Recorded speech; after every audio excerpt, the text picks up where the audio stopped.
Okay. My name is Justin Brown. I am an amateur luthier. I say amateur because uh, let's see, how best to put that. I'm self-taught.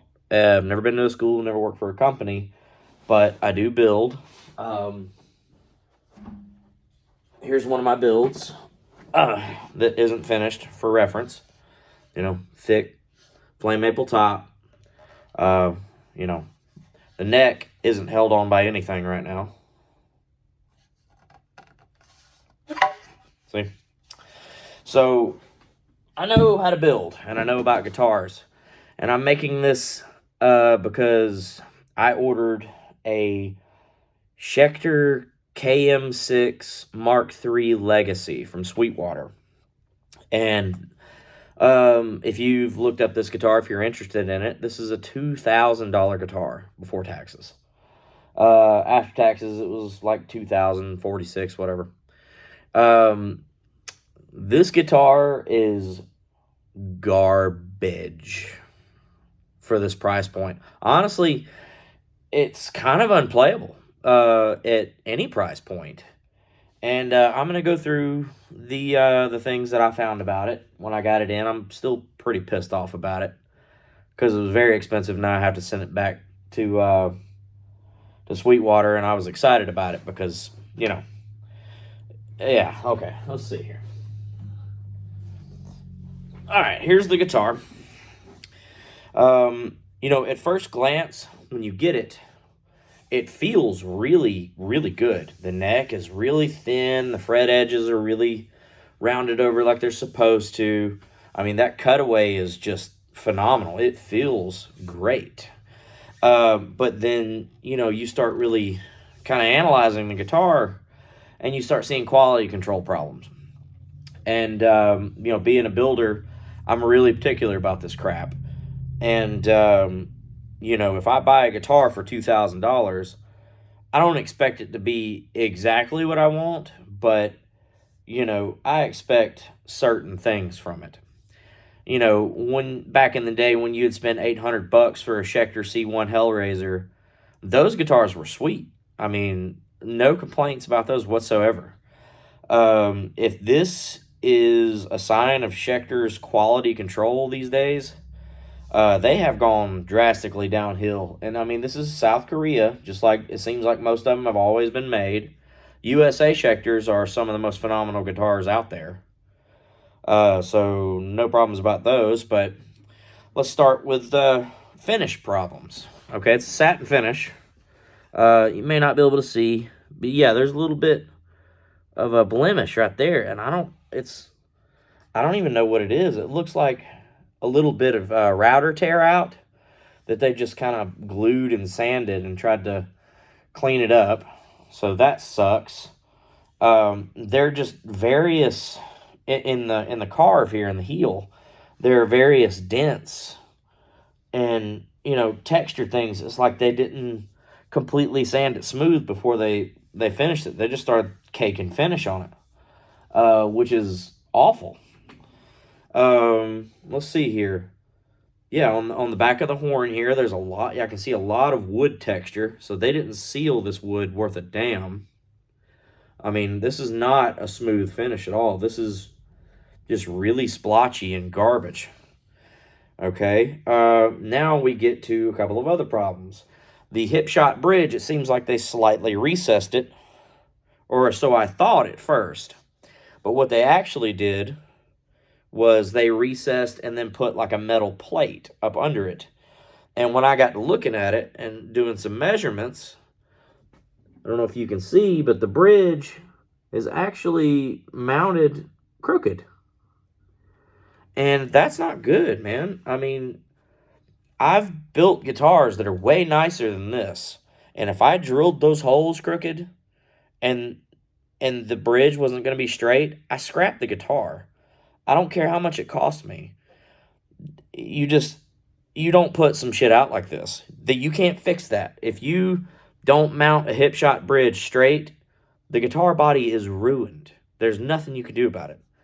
I mean, you could probably dowel it and re-drill the holes, but that's just shoddy. Like, wood's not that damn expensive. Just replace the shit. Okay? Another thing a lot of people don't know is you're supposed to have an F-spaced pickup in the bridge and a standard spaced pickup in the neck. Well, they put an F-spaced pickup in the neck. So you see that top pole doesn't line up. They line up down here, and then the further you get up, the more out of line it gets until it's just completely out of line. You need a standard space in the neck. You do an F space in the bridge. Unless it's a Gibson Les Paul or something like that. Those are standard space in both.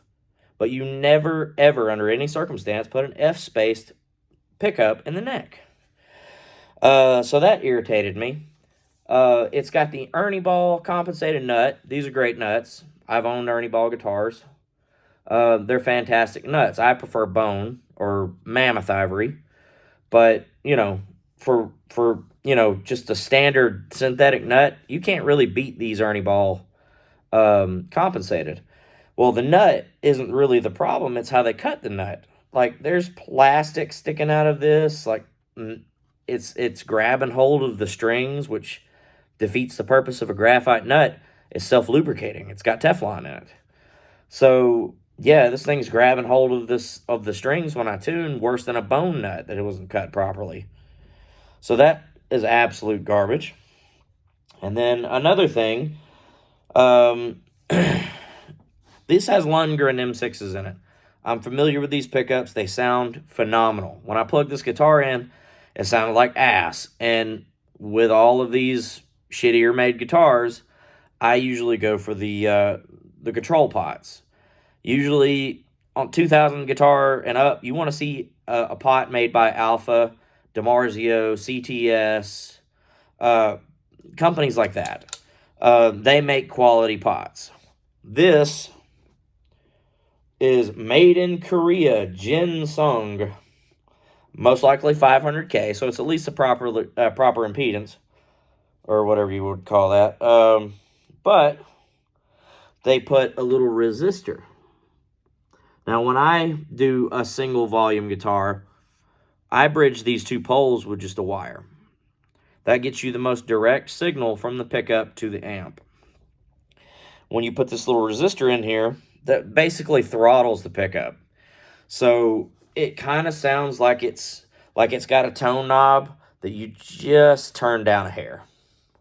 So it takes a lot of the bite and character out of these pickups. These pickups are amazing, but they're actually they feel and sound really weak and shitty in this guitar because of that little resistor. So if you do decide to get one of these and you do like it, you don't want to return it, at the very least, I would recommend taking that little resistor out. And lastly, this is supposed to be a 3-piece maple neck. And when they do 3 pieces like that, what they're doing is cheaper to build a quarter sawn maple neck in separate pieces, in 3 pieces, than it is one solid quarter sawn piece. Solid quarter sawn maple is kind of pricey wood because the way you have to cut the tree is a lot of waste. So they do the 3-piece or 5-piece or whatever like that so they can get the quarter sawn without having to waste a lot of wood. And so this is 3-piece quarter sawn maple, and let's see, it's a pretty standard looking ebony, probably a MKIII ebony fingerboard, which, by the way, looks like garbage. I mean, now that I'm looking at it, there's still ebony dust in the cracks. It hasn't been oiled. I mean, this is bad. And it's got carbon fiber reinforcement rods. Well, that, you would think, would make the neck really stiff. I mean, it is a thin neck, but I'm barely moving this. I can even get it to fret out a little bit. Yeah, just running through a regular song, that sounds out of tune. You hear that? This guitar is in tune.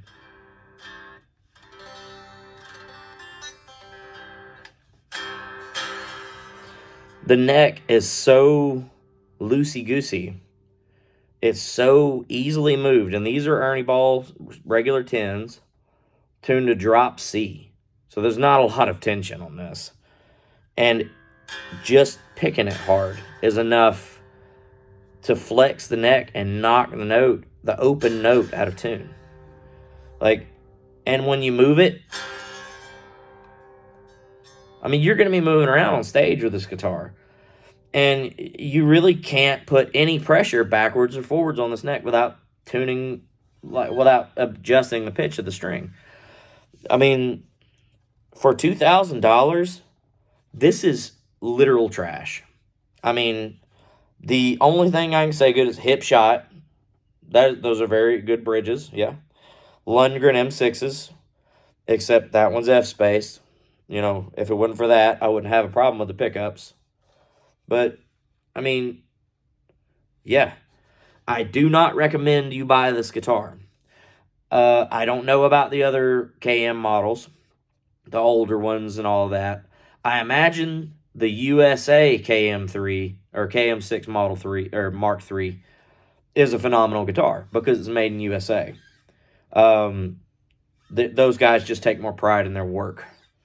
Especially Schecter's Custom Shop. Those guys they're like Charvel Jackson Custom Shop. They're awesome.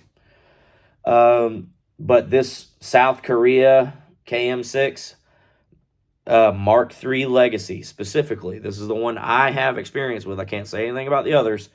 This particular one is not worth, I wouldn't pay $500 for this. I mean, really, the pickups are probably $350 by themselves. So, just wanted to put that out there. I haven't seen really any. I've only seen one review of this guitar by Fluff. He's usually pretty reliable. You could kind of tell he was being nice in the video that he made about it. He didn't really like the guitar, and yeah, I think he noticed a few of the things that I've noticed. He's not as experienced with all of the technical stuff as I am, but I think he noticed there's something off about this guitar. And honestly, like, once you've noticed everything, all the finished problems, and you grab hold of it, it kind of feels like it's made out of plastic. Like it's a plasti dip. It's just, it looks good from a distance, but this guitar is absolute garbage. Yeah, I mean, if you've got any different experiences, let me know. Maybe I just got a dud. But, I mean, Sweetwater usually has a pretty good inspection. And they missed all of this, man. I mean, that nut is abysmal.